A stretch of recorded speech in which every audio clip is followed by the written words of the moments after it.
യുവതി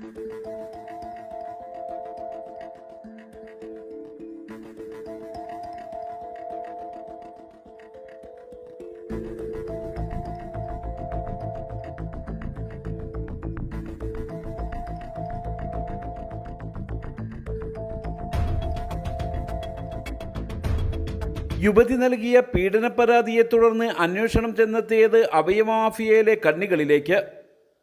സംഭവത്തിൽ വളാഞ്ചേരി സ്വദേശികൾ പിടിയിലായി. 2 ആഴ്ചയ്ക്ക് മുമ്പ് കടക്കാവൂർ സ്വദേശിനി നൽകിയ പരാതിയുടെ അടിസ്ഥാനത്തിൽ തിരുവനന്തപുരം വർക്കല ASPയുടെ നേതൃത്വത്തിലുള്ള അന്വേഷണ സംഘമാണ് അവയവക്കടത്ത് മാഫിയയിലെ കണ്ണികളെ പിടികൂടിയത്. വളാഞ്ചേരി കൊട്ടാരം സ്വദേശി ശശി, കിഴക്കേക്കര സ്വദേശി നജ്മുദ്ദീൻ എന്നിവരെ വളാഞ്ചേരി പോലീസിന്റെ സഹായത്തോടെയാണ് സംഘം പിടികൂടിയത്. അവയവം കൈമാറാൻ താൽപ്പര്യം പ്രകടിപ്പിച്ചു വന്ന യുവതിയെ ഇവർ പീഡനത്തിനിരയാക്കുകയായിരുന്നു. യുവതി നൽകിയ പരാതിയിൽ പോലീസ് അന്വേഷണം നടത്തിയപ്പോഴാണ് സംസ്ഥാനം കേന്ദ്രീകരിച്ച് നടക്കുന്ന അവയവ മാഫിയ ഉൾപ്പെട്ട ഇരുവരെയും പിടികൂടിയത്. ഇവരുടെ വീട്ടിൽ നടത്തിയ പരിശോധനയിൽ അവയവ മാഫിയയെക്കുറിച്ച് ഞെട്ടിപ്പിക്കുന്ന രേഖകൾ കണ്ടെടുത്തെന്നാണ് സൂചന. അവയവക്കടത്ത് സംസ്ഥാനത്ത് വ്യാപകമാണെന്ന ഭീതിപ്പെടുത്തുന്ന വിവരങ്ങളാണ് പോലീസിന് കണ്ടെത്താനായതെന്നാണ് സൂചന.